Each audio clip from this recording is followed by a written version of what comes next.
Buen día, Doc, ¿cómo va? Habilite el micrófono.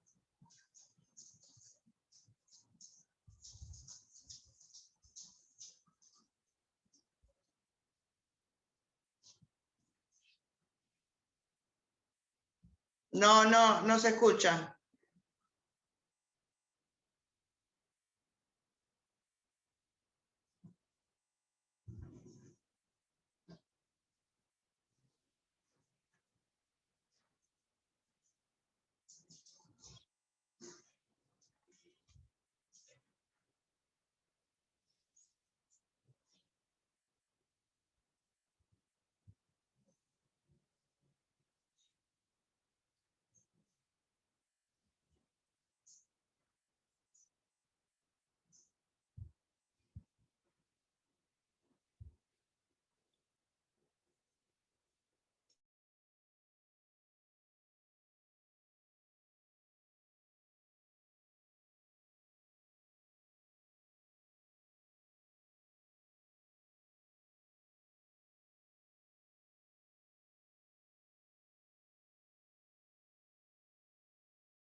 Ahí estoy, Andrew. Ahora sí. Sí, lo que pasa es que no encontraba el botoncito para abrir el botón, así que tuve que salir y volver a entrar. Bueno, bárbaro. ¿Todo bien, Doc? Todo en orden. ¿Te veo bien? Sí que sí. No te pregunto. Sí. Zafando de esta pandemia. Sí. Bueno, vamos a esperar 5 minutos porque son 50 los alumnos. Son 50, muy bien. Y solo hay 23, 24. Perfecto. Ok, esperamos. Bueno, listo.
Buen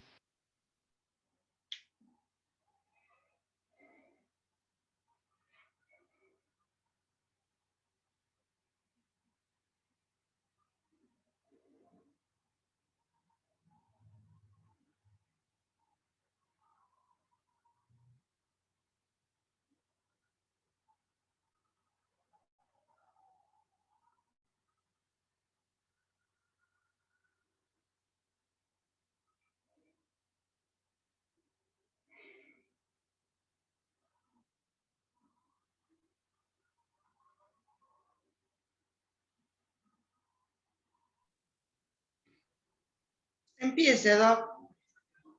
Bueno, pues ya me permitís compartir entonces. Sí, sí, comparta. Bueno.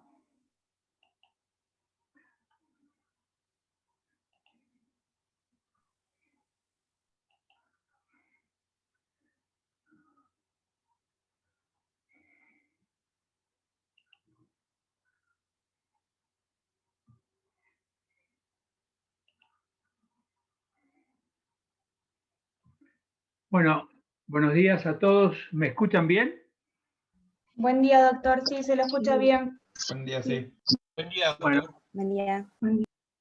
tengo el agrado de darles la bienvenida a esta primera cursada del año con este método moderno virtual que nos permite seguir adelante, pero con la falta de la convivencia que necesita la clase y la medicina, porque la medicina se nutre de vivencias.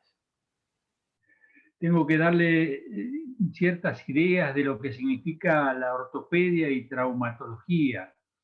La ortopedia y traumatología es una materia que debería darse en más semanas para poder completar todos los conocimientos que nos gustaría darles, pero vamos a tratar de completar el máximo posible. Entonces, saben que esta materia tiene un idioma, digamos, ligeramente distinto y entonces van a escuchar terminologías que seguramente ya deben haber leído un poquito con el instructivo que les manda Andrea previamente, no sé si lo han leído, pero bueno, les recomiendo que los lean para adaptarse a la nomenclatura que manejamos. También le da algunas ideas de código y la programación de las clases. Yo voy a empezar hablándoles un poquito de la historia de la ortopedia y traumatología, un poquito, porque si tuviera que hablar de toda la historia sería muy prolongado. Y traumatología deriva del griego de trauma, herida, logos, tratamiento. Entonces, los antecedentes de la traumatología van a antes de Jesucristo. Ya en los papiros de Edwin Smith, que son 2800 años antes de Cristo, son papiros egipcios, ya había antecedentes del tratamiento de más de 40 heridas. ¿Por qué? Porque era lo primario, los pueblos guerreros. Pero, por ejemplo, para darle otro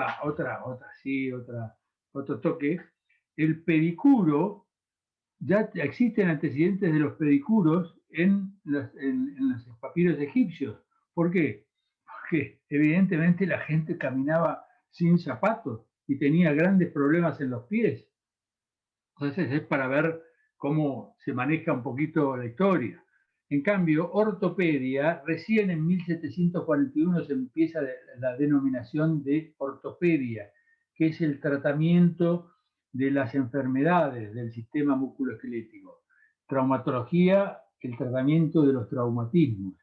Y la palabra ortopedia la puso Nicolás Andrí, que era el director de la Escuela de Cirugía de París,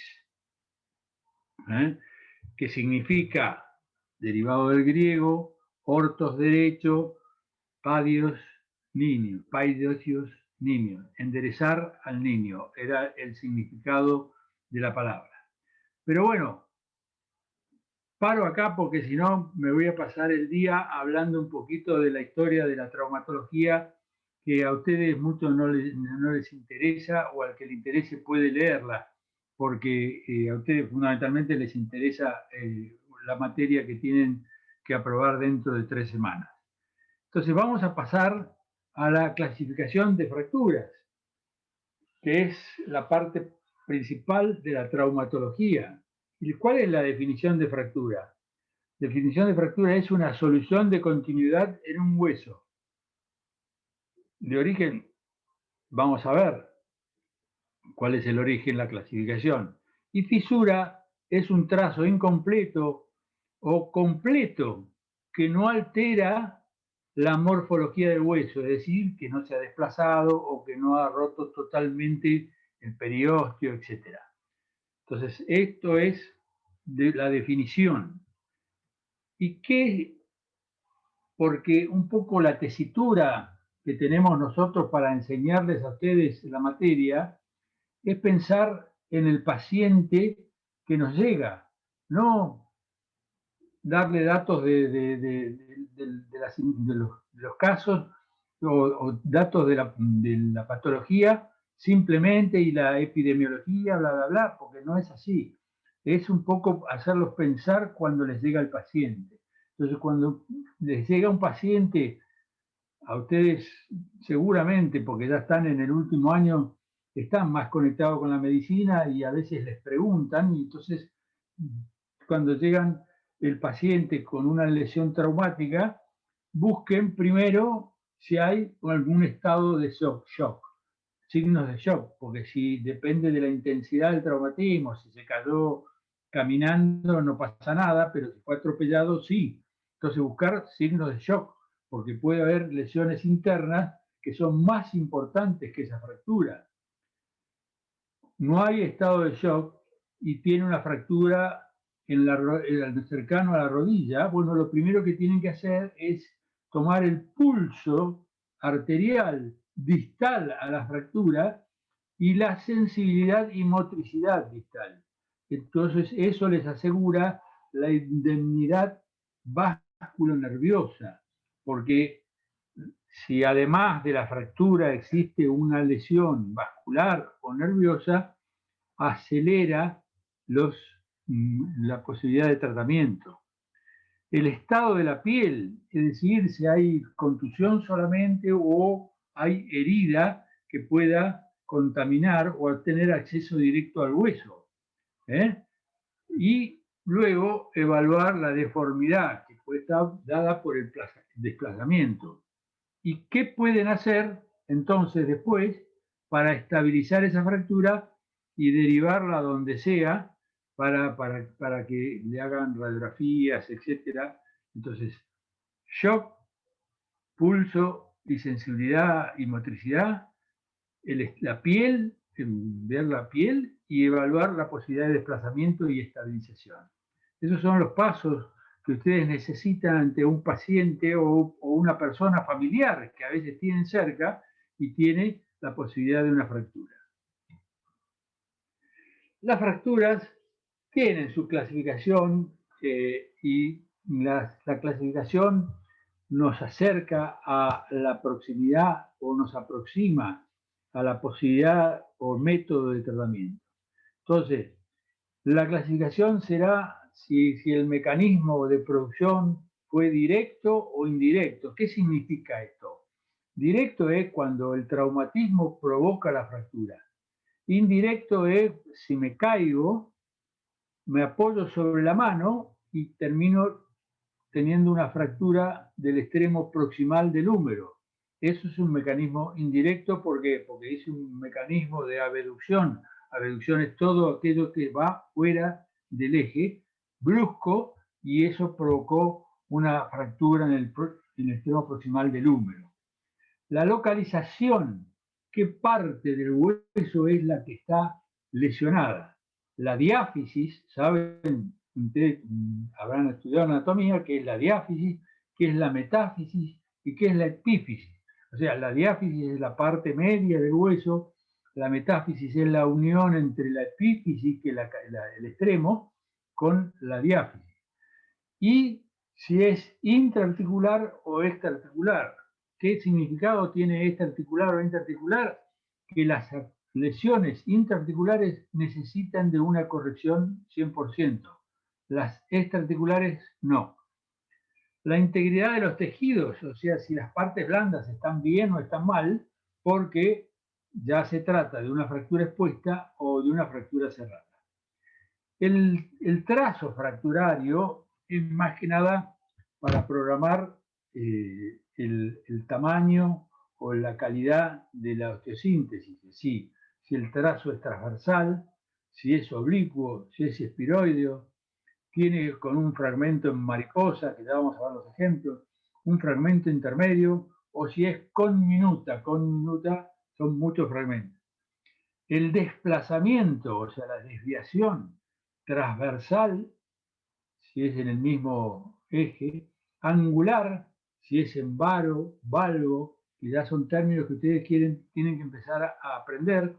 Varo es lo que va hacia adentro, valgo hacia afuera, en rotación interna o rotación externa, si hay diastasis, o sea, separación de los fragmentos, o si hay acabalgamiento o impacción. Si son estables o inestables, la clasificación de inestables, acá se los nombro, pero no tiene demasiada importancia para ustedes, porque lo de estables o inestables es para justificar o no un tratamiento quirúrgico. Las causas especiales de fractura se las nombro acá porque hay mecanismos especiales. Por ejemplo, la abulsión. ¿Qué significa abulsión? Abulsión es como que ustedes tiran de la cuerda y en vez de romperse la cuerda, arrancan un pedazo de la pared. Entonces, hay fracturas que se producen por abulsión, por ejemplo, del troquíter o de la base del quinto metatarsiano por tracción del tendón. Es decir, me tuerzo el tobillo y haciendo mecanismo de oposición, el tendón tracciona y puede romper el hueso. Eso es abulsión. Compresión, que es una caída de altura que comprime, como por ejemplo una fractura de calcáneo. Por estrés ya no se ven tanto, pero antes se veían sí mucho, porque, sobre todo en la guerra, porque los soldados tenían que caminar muchos kilómetros. Y la fractura por estrés más conocida es la fractura del segundo metatarsiano. Patológica, o sea, una invasión tumoral en el hueso puede diagnosticarse por la fractura patológica, es decir, el paciente hizo un esfuerzo mínimo y se le fracturó el hueso y cuando ustedes le sacan una radiografía tiene una alteración de la estructura.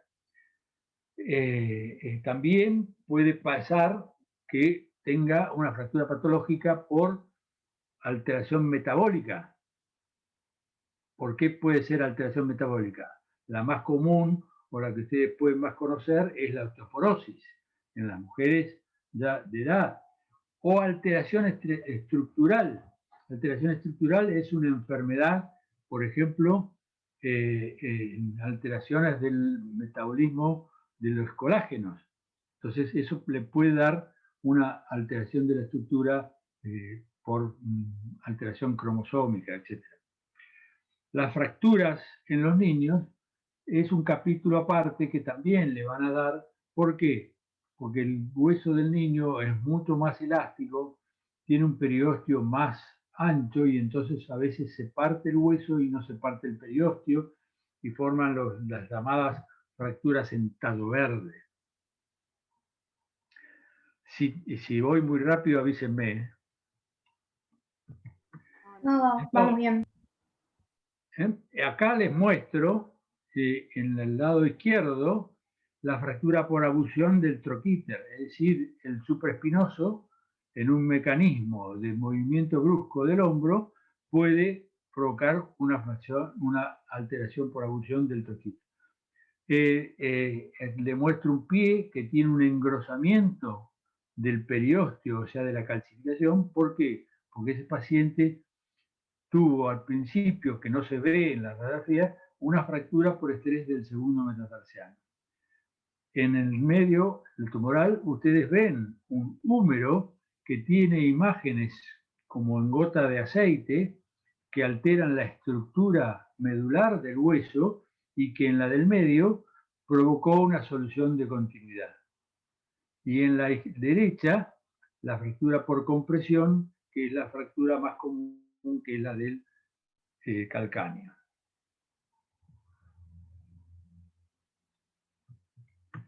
Otras causas, enfermedades metabólicas, como por ejemplo la enfermedad de Payet, que ustedes saben que es una alteración de la función osteoblástica, osteoclástica, con una alteración de la remodelación ósea.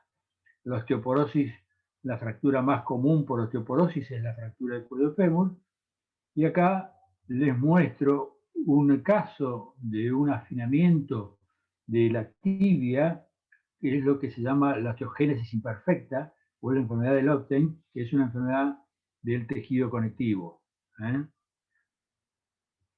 por alteración cromosómica. También la van a ver, pero ya saben que hay fracturas que tienen un mecanismo previo que facilita la fractura.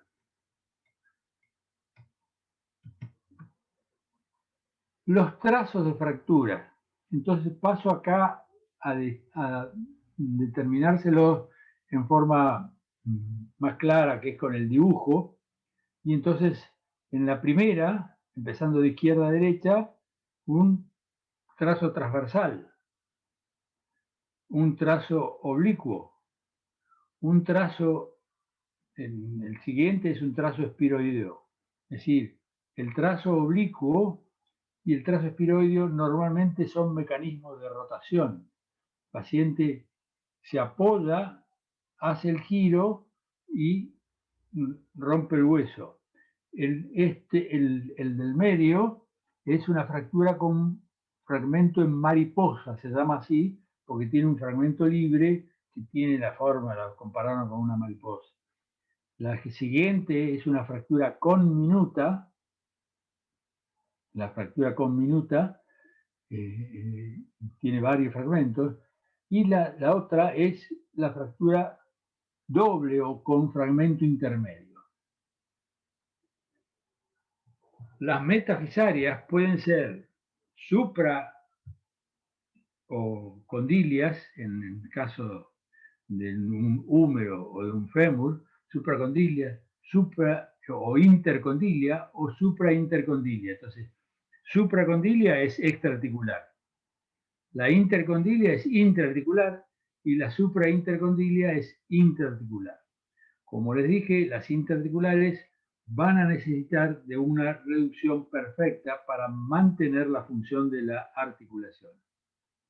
Antiguamente, por lo menos cuando yo empecé a hacer la medicina, las fracturas intraarticulares no teníamos tantos métodos para la cirugía y a veces nos conformábamos con menores reducciones con déficit de la función articular. Hoy, con todos los adelantos, la exigencia es mayor. El desplazamiento de rotación por rotación externa o interna, el más común es la fractura del cuello de fémur, Entonces, tienen un familiar que se cayó y tiene acortado el miembro inferior y en rotación externa, dando por seguro que tiene una fractura de cuello del fémur. ¿Por qué? Porque se ascendió el fragmento proximal, o sea, siempre de la desviación hablamos del fragmento distal, porque el fragmento proximal está pegado al cuerpo, entonces teóricamente mantiene el eje. Entonces, lo que se desplaza es el fragmento distal. Entonces, hay un ascenso y hay una rotación externa del fragmento distal. Eso es la rotación más común, es la del fragmento, la fractura del cuello del fémur. Acá tienen un fragmento, un desplazamiento transversal, hacia el costado con acabalgamiento, y acá una diastasis, o sea, separación de los fragmentos y el acabalgamiento. Lo más común es el acabalgamiento, porque los factores musculares influyen y se contraen y producen un ascenso del fragmento distal. Acá tienen una desviación porque estamos viendo un fémur de frente y entonces el desplazamiento hacia afuera es en valgo. El desplazamiento hacia adentro, hacia el eje, es en varo. En cambio, en el sentido anteroposterior, cuando la curva, el seno del ángulo está hacia adelante o la curva va hacia atrás, se llama antecurvatum, perdón, recurvatum. Y cuando el seno del ángulo va hacia atrás, con el desplazamiento del vértice hacia adelante, es el antecurvatum. Recurvatum o antecurvatum. Vayan grabando un poquito esta terminología, porque al final del examen les van a mostrar a ustedes una radiografía, no sé cómo están tomando los exámenes últimamente, no sé qué va a pasar este año, no sé qué pasó el pasado, porque no nos permitían tomar examen presencial, no sé si tomaron examen, pero supongamos que este año hay examen presencial, les van a mostrar una radiografía de la cual ustedes tienen que describir, de una fractura o lo que fuera, tienen que describir y manifestar todas estas cosas que yo les estoy diciendo. Acá ya estos ejemplos los traslado a una radiografía, normalmente para hacer un ejercicio, les hago decir a ustedes, pero acá es muy difícil con este método. Entonces, en la de la izquierda tenemos una radiografía de pierna de perfil, donde se visualiza una solución de continuidad a nivel de la diáfisis tibial con un fragmento en mariposa. En el frente siguiente tenemos un frente de pierna donde vemos la solución de continuidad del trazo espiroideo de la tibia que va de abajo hacia arriba y de dentro hacia afuera, que además se conjuga con una fractura superior del peroné. Ustedes ven que está fracturado el peroné también en forma oblicua. ¿Por qué? Porque el mecanismo de la oblicuidad va en ascenso y entonces la fractura del peroné es más alta. En cambio acá en la siguiente tienen una radiografía de frente y perfil de pierna donde muestra una lesión transversal tanto de la tibia con el peroné con desplazamiento en valgo de ambos y hacia anterior y acabalgada. ¿Por qué seguramente eso? Porque ha sido un mecanismo directo. Las fracturas transversales generalmente las produce un traumatismo directo. Algo pegó sobre la tibia y el peroné y produjo la fractura. Acá tienen otro tipo de fractura. Este tipo de fractura es parte conminuta porque tiene varios fragmentos, pero tiene un fragmento intermedio también. Acá tienen un ejemplo de una fractura conminuta que ya se denomina, que también van a ver en los ejemplos que le van a dar en las clases, Esto se llama fractura del pilón tibial. Normalmente las fracturas del pilón tibial son de caída de altura, etcétera, y generalmente son conminutas y tienen grave compromiso de la articulación tibio-astragalina. Acá, en la parte inferior a izquierda, les muestro algo que ustedes ya tienen, pero normalmente cuando uno ya ve al paciente, pero si les muestran esta radiografía mañana en el examen, ustedes tienen que saber que se trata de un niño. ¿Por qué? Porque tienen núcleo de crecimiento a nivel del húmero. Entonces, ya saben que es un niño, es una fractura supracondilia de húmero en flexión, en extensión. Acá tienen la solución quirúrgica. Acá tienen una fractura transversal con un acabalamiento en la que esta se ve muy poco, no se ve muy claro, pero se ve una pequeña solución de continuidad. Fíjense, les marco con el cursor, esto es una fisura, y acá tienen un engrosamiento o una torsión del periósteo, y esto es lo que se llama fractura en tallo verde en el niño.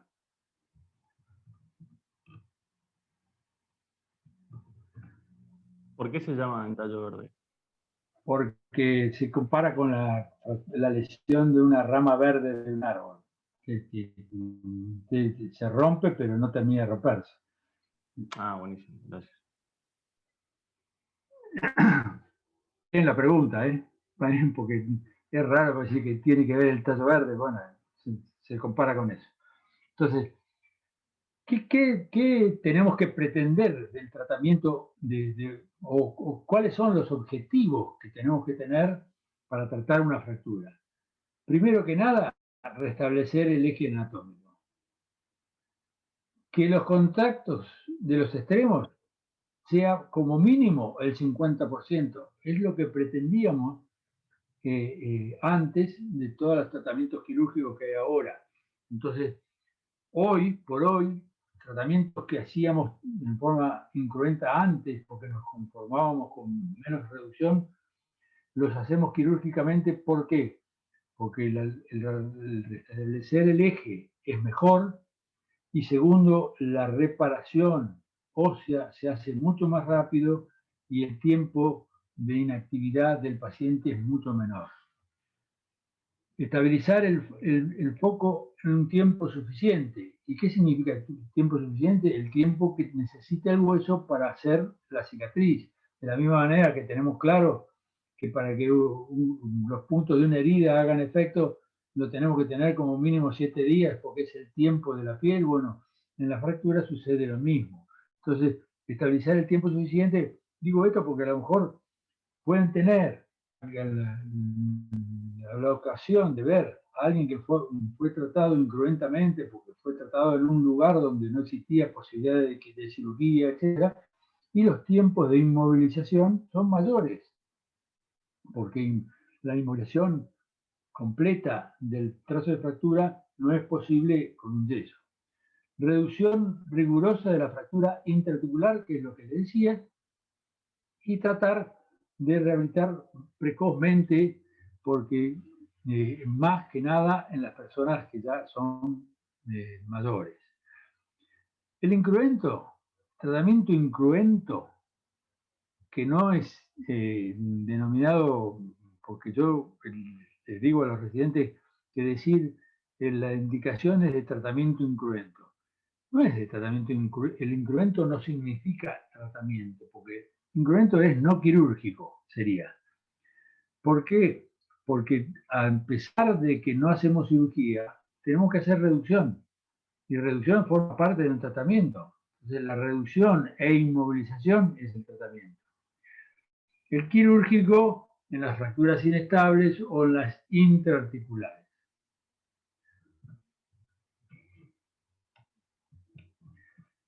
¿Qué pasa cuando el hueso se fractura?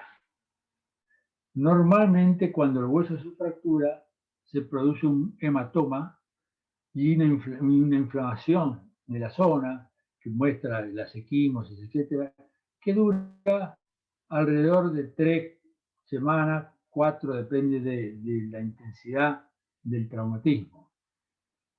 Ese tiempo es que el organismo tiene el proceso inflamatorio, va mejorándolo y empieza a hacer uso de las células indiferenciadas que tiene el hematoma.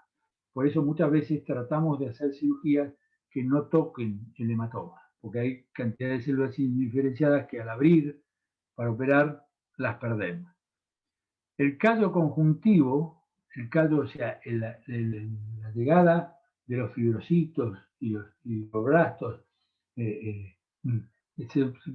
se produce entre el 20 y el 30, entonces empieza a hacer la arquitectura.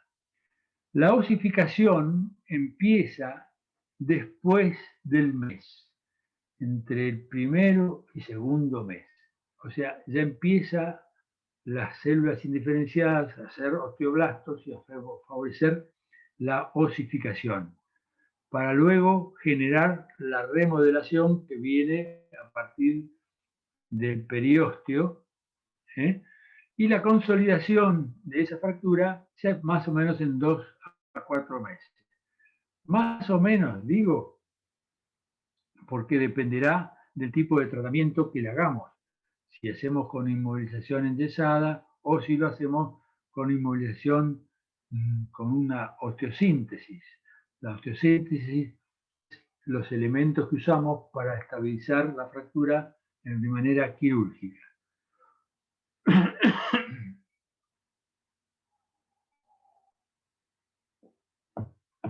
Cuando esa fractura inmovilizada no tiene signo de callo, hasta dentro de los 6 primeros meses, se habla de retardo de la consolidación.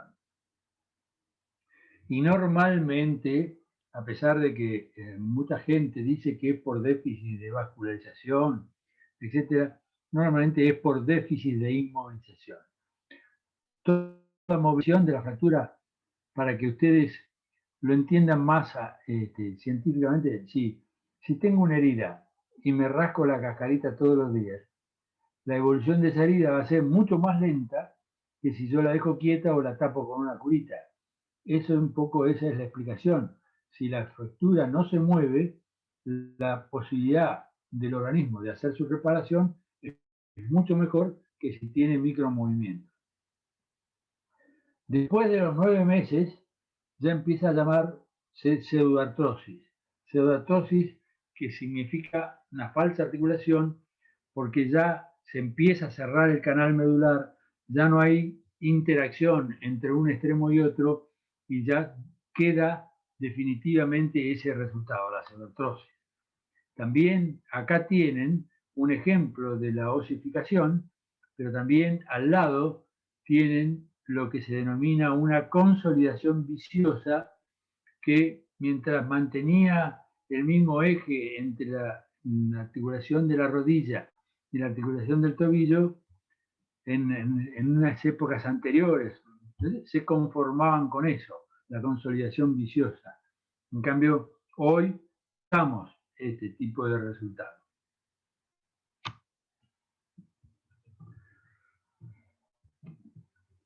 Entonces, ¿cuáles son las complicaciones que puede tener una fractura?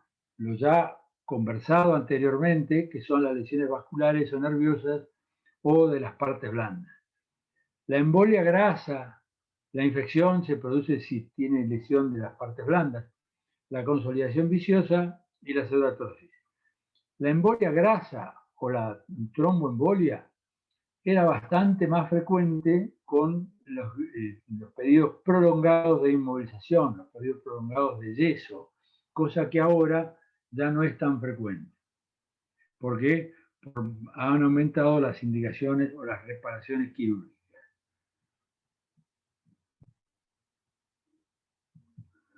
Tienen acá un ejemplo común de lesión vascular, que es la supracondilia de codo, ¿Por qué? Porque la arteria humeral pasa por delante del codo y cuando el fragmento proximal se desplaza, no se desplaza, al desplazarse hacia atrás y hacia arriba el fragmento distal, hace que el fragmento proximal comprima la arteria humeral. Entonces, acelera las necesidades de tratamiento. La lesión nerviosa en una fractura en el tercio medio del húmero, ustedes saben que está el canal del nervio radial. Entonces, muchas veces una lesión del húmero en el diáfisis tercio medio puede comprometer el radial. ¿Y cómo sabemos que el radial está lesionado? Lo tienen ahí en el ejemplo. ¿Qué es lo que está faltando ahí? La extensión de la muñeca. Es decir, el radial inerva los extensores de la muñeca y de los dedos.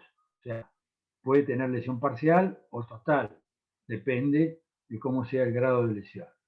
Y acá les muestro signos de pseudoartrosis.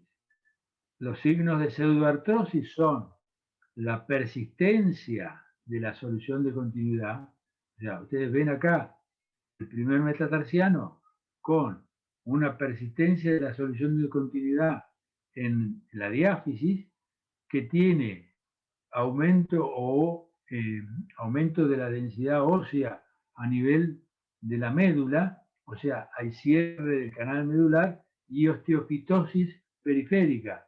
¿Por qué la osteofitosis? Porque el periósteo trata de que esa zona no se mueva. O sea, trata de inmovilizar esa movilidad anormal que tiene la diáfisis del metatarsiano. Pero esto es el signo fundamental de hablar de pseudoartrosis. También se puede hablar de pseudoartrosis, como les dije, después de los 9 meses. Ya después de los 9 meses se considera que hay algo que está pasando en la formación del callo, entonces no tenemos que esperar que se haga esta imagen para hacer el tratamiento. Las fracturas expuestas son las lesiones graves de los miembros. Generalmente están generadas por un mecanismo de alta intensidad y que producen una lesión grave, no solamente de la parte ósea, sino también de las partes blandas. Y como ven, por ejemplo, esta chica tenía un déficit de partes blandas con una exposición de la diáfisis de la tibia, que hubo que resecar para poder terminar de hacer el cierre de las partes blandas. La chica fue derivada del norte del país para que le diéramos solución. Pero era una secuela de una fractura expuesta. Yo no puedo decir si estuvo bien maltratada, porque a veces las lesiones de partes blandas son terribles. Pero sí les voy a dejar lo que se denomina el decálogo de las fracturas expuestas para que ustedes tengan también noción, porque si no son traumatólogos ustedes no van a tratar, pero si tienen algún familiar que tuvo una fractura expuesta, por lo menos tienen noción de qué es lo que hay que hacerle, porque si no se lo están haciendo, busquen de llevarlo a otro lado. Entonces, el decálogo de las fracturas expuestas es primero que nada, como el tratamiento de shock. ¿Por qué? Porque el mecanismo de lesión es de alta intensidad y entonces puede tener lesiones asociadas. Puede tener lesión del vaso, puede tener lesión del pulmonar. Es decir, normalmente son politraumatismos. Y entonces el paciente, nosotros nos ocupamos de la fractura de la pierna, porque es lo que se ve, y el paciente se muere porque tiene una lesión del vaso, por hemorragia del vaso. Entonces, cuando una vez tratado el shock medular, lo que hay que hacer es anestesia general. No se puede hacer anestesia peridural, porque la anestesia peridural no solamente si la inyectamos después no tenemos cómo disminuir los efectos que hace la anestesia, y la anestesia produce una vasodilatación que produce hipotensión. Entonces, el anestesista debe hacer anestesia general porque tiene más facilidad de dominar los cuadros de hipotensión o hipertensión del paciente. Una vez obtenida la anestesia general, vamos al lavado y cepillado del miembro. ¿Para qué? Para limpiar completamente todo ese miembro que vamos a tratar por la fractura de gérmenes que puedan estar cercanos a la herida de las partes blandas. Una vez que se ha limpiado y cepillado el miembro, antes existían los jabones y entonces nos obligaban a teníamos que lavar el miembro no menos de 15 minutos, teníamos que estar cepillando. Hoy ya con los antisépticos que tenemos no hace falta tanto. Y sí, una vez que terminamos el lavado, en un campo aséptico, generamos una ampliación longitudinal de la herida. ¿Para qué? Para que nos permita observar más distal o más proximal si ha habido lesiones importantes de las partes blandas que no se ven a través de la herida. Una vez que hemos ampliado y hemos visto, empezamos a resecar los bordes afeccionados de la piel. Luego, la resección de los tejidos desvitalizados. ¿Qué significa desvitalizados? Por ejemplo, si un músculo, si yo lo comprimo con una pinza, no se contrae o no sangra, lo considero desvitalizado. Una vez que he eliminado, porque esos elementos se transforman en elementos necróticos, y ustedes saben que los bacilos anaerobios asientan en los tejidos necróticos. Entonces es una manera de evitar la proliferación de los anaerobios. La alineación y estabilización del hueso se hará de acuerdo a lo que tengan en mano en ese momento. Normalmente se puede hacer con clavijas que uno normalmente tiene, y eso se llama osteodesis. Osteodesis no es lo mismo que osteosíntesis, sino que es una estabilización temporaria.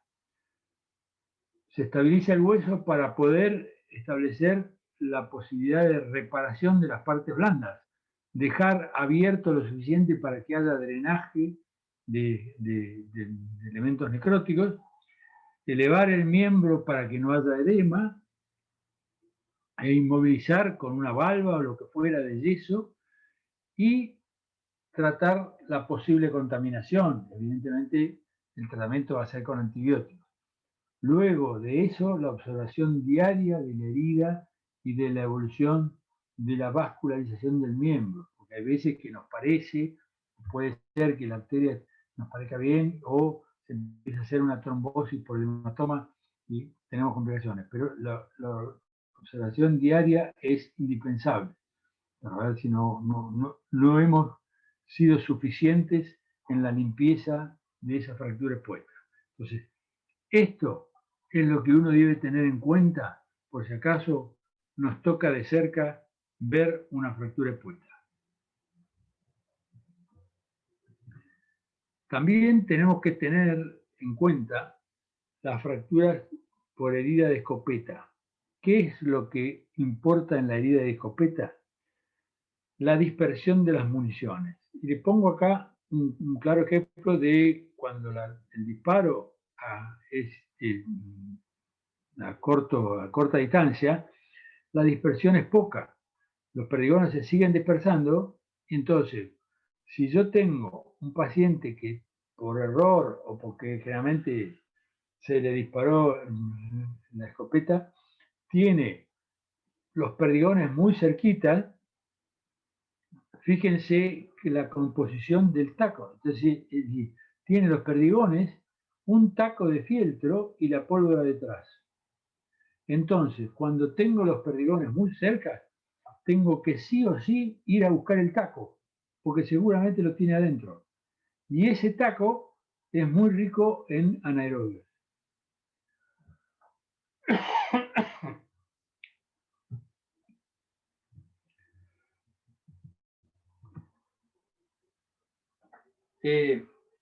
Después les dejo el lugar para que me hagan preguntas, pero así termino con esto.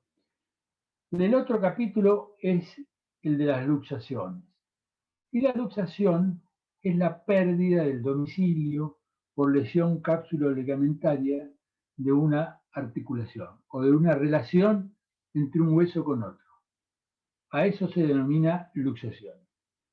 Y que también tiene su clasificación de si es para adelante, si es para atrás, si es abajo, inferior, o si es hacia arriba, si es aguda o si es inveterada. ¿Qué significa inveterada?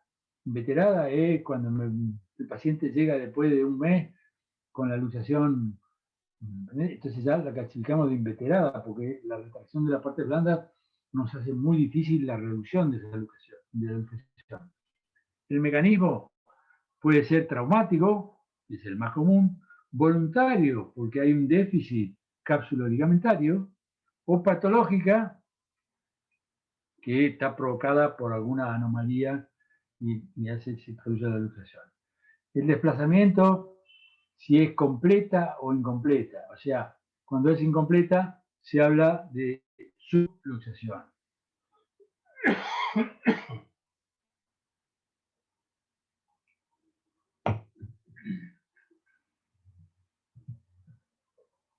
¿Cuál es la más común o la que más ustedes pueden llegar a ver? La luxación de hombro, que será anterior, inferior, posterior, etc. La luxación de hombro es la luxación más común. Les diría que hay cierta predisposición congénita para tener la luxación de hombro. En cambio, la luxación de cadera, la luxación posterior de cadera, generalmente responde a un traumatismo y normalmente es un choque de auto que el tambucho le pega en la rodilla al paciente y le luxa la cadera a posterior. Y el paciente les va a llegar, piensen en una luxación, la cadera luxada. El miembro va a estar acortado y como está luxado hacia atrás, va a estar hacia adentro, o sea, va a estar en aducción. Entonces vamos a tener un miembro más largo y este acortado y en aducción. Y la fractura de luxación de tobillo es la más común también, pero generalmente se acompaña de lo que se denomina una luxofractura, porque es la luxación más fractura. Entonces, acá tienen el ejemplo de una luxación pura, de una tienen, si tuvieran que describir esto en el examen, ustedes tienen que decir que es una radiografía del perfil de codo que muestra una alteración, no muestra una alteración de la forma, porque no tiene una solución de continuidad, no muestra una alteración de la estructura, pero sí una alteración de las relaciones. Ha perdido la relación entre el cúbito, el radio, con el húmero, lo cual habla de una luxación anterior.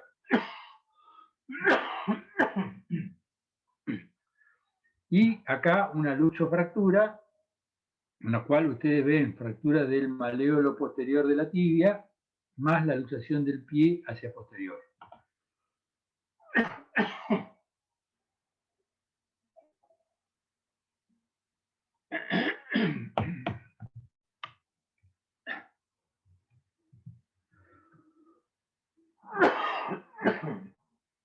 Y el esguince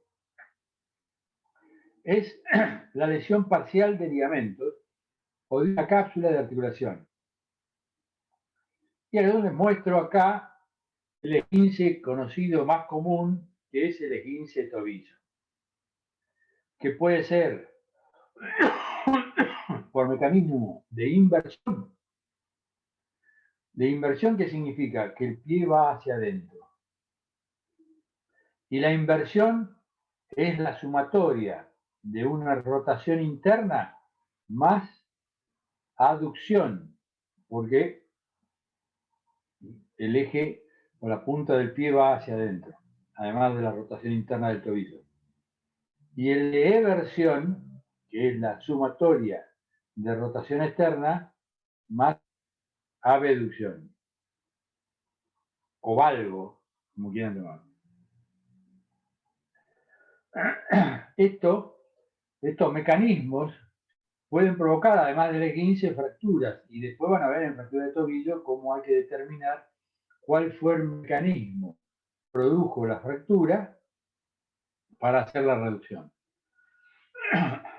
Entonces, esto es lo que se denomina el esguince. Hoy la tesitura, durante mucho tiempo, se decía que había que inmovilizar rígidamente la articulación para generar la curación del esguince.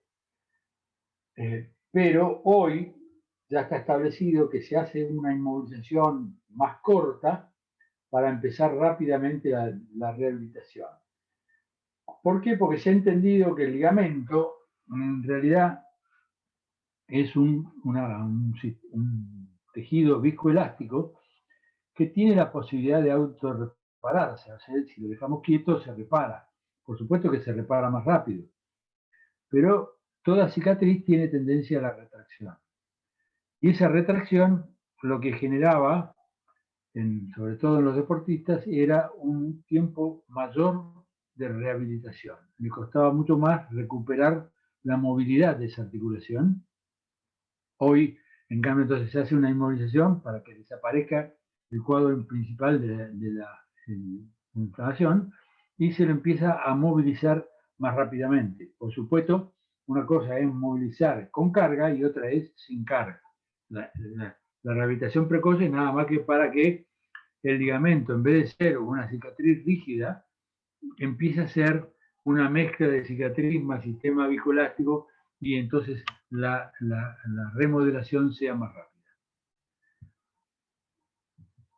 Bueno, en principio, esto es más o menos las generalidades de las fracturas. ¿Tienen alguna duda? Me preguntan. Por mi parte no, doctor, muchas gracias. Bueno. Por ahora no, Repito. doctor, tampoco. Bueno. Yo tengo una consulta respecto a los esguinces. ¿El tiempo de inmovilización más o menos cuánto es antes de empezar la rehabilitación? Antes era de 3 semanas como mínimo, porque se consideraba que el ligamento tardaba 3 semanas en hacer su cicatriz.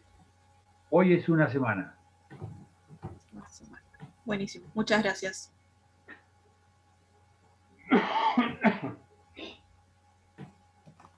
Disculpe, quiero hacer una pregunta. Usted dijo que era importante determinar el mecanismo de lesión. ¿Para qué sería eso? Porque si uno interpreta el mecanismo de lesión, la reducción tiene que ser en sentido inverso al mecanismo.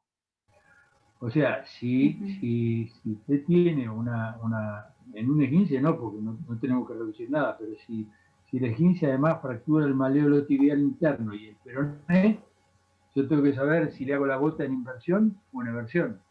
Entonces, la posición de la bota será de acuerdo al mecanismo de producción.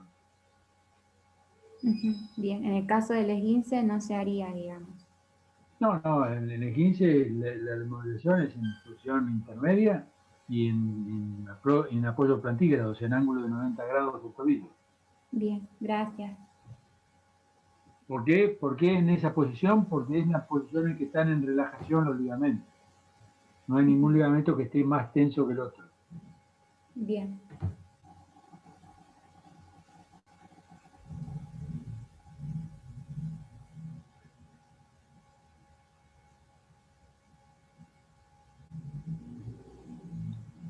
Buen día, doctor. Yo le quería preguntar sobre el mecanismo de eversión, que no me termina de quedar claro.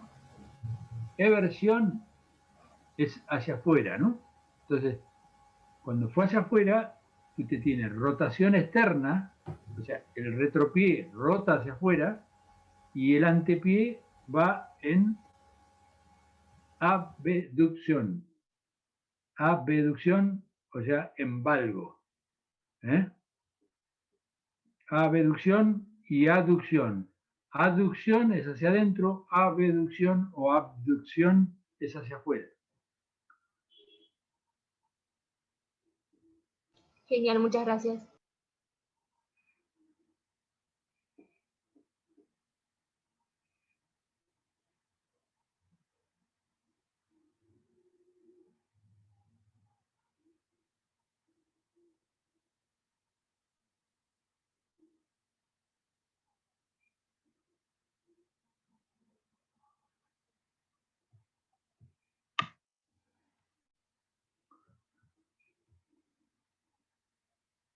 Bueno, listo.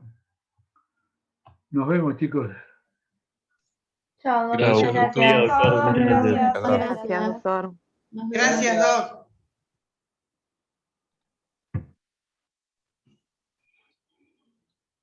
Bueno, chicos, ya les mandé la invitación para mañana. Mañana es a las 9.